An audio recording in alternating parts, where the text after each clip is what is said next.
ఒకప్పుడు classic film మేకర్గా Ramgopal Varma అంటే ప్రేక్షకులకు విపరీతమైన గౌరవం అభిమానం ఉండేవి. కానీ గత కొన్నేళ్లుగా ఆయన తీస్తున్న కంటెంట్ స్థాయిని కిందకు తీసుకెళ్లిపోయింది. రాజకీయ పార్టీలకు పనిచేయడం మొదలుపెట్టాక పట్టించుకోవడం మానేశారు. తాజాగా ఒక పాడ్కాస్ట్ ఇంటర్వ్యూలో వర్మ రజనీకాంత్ గురించి కామెంట్ చేస్తూ, ఒకవేళ ఇప్పుడున్న 24 ఫ్రేమ్స్ కెమెరా జమానాలో సూపర్ స్టార్ ఉంటే కనుక ఇంత స్థాయికి వచ్చేవారు కాదని అర్థం వచ్చేలా వివాదాస్పద కామెంట్లు చేయడం అభిమానుల ఆగ్రహానికి కారణమవుతోంది.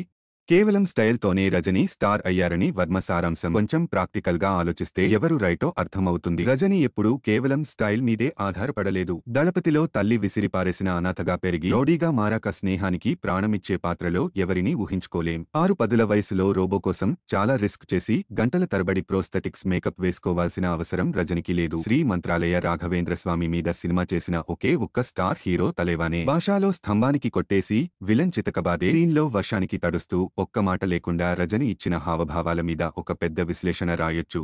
ముత్తులో ముసలి పాత్ర ఇదే బాపతే. ఇలా చెప్పుకుంటూ పోతే ఎన్నో ఉదాహరణలు వస్తూనే ఉంటాయి. అయినా ఇప్పుడు వర్మ హఠాత్తుగా రజని మీద ఎందుకు వెళ్లాడనే డౌట్ రావడం సహజం. గిరి కృష్ణ కమల్ దర్శకత్వంలో ఆయన నిర్మించిన శారీ త్వరలో విడుదల కానుంది.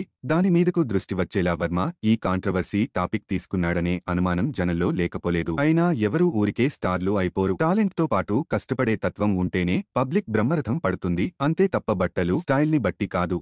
ఈ ఒక్క టాపిక్ పుణ్యమాని నెగటివ్ అయినా సరే వర్మ కోట్లలో ఉన్న రజనీకాంత్ ఫ్యాన్స్ దృష్టిలో పడ్డారు.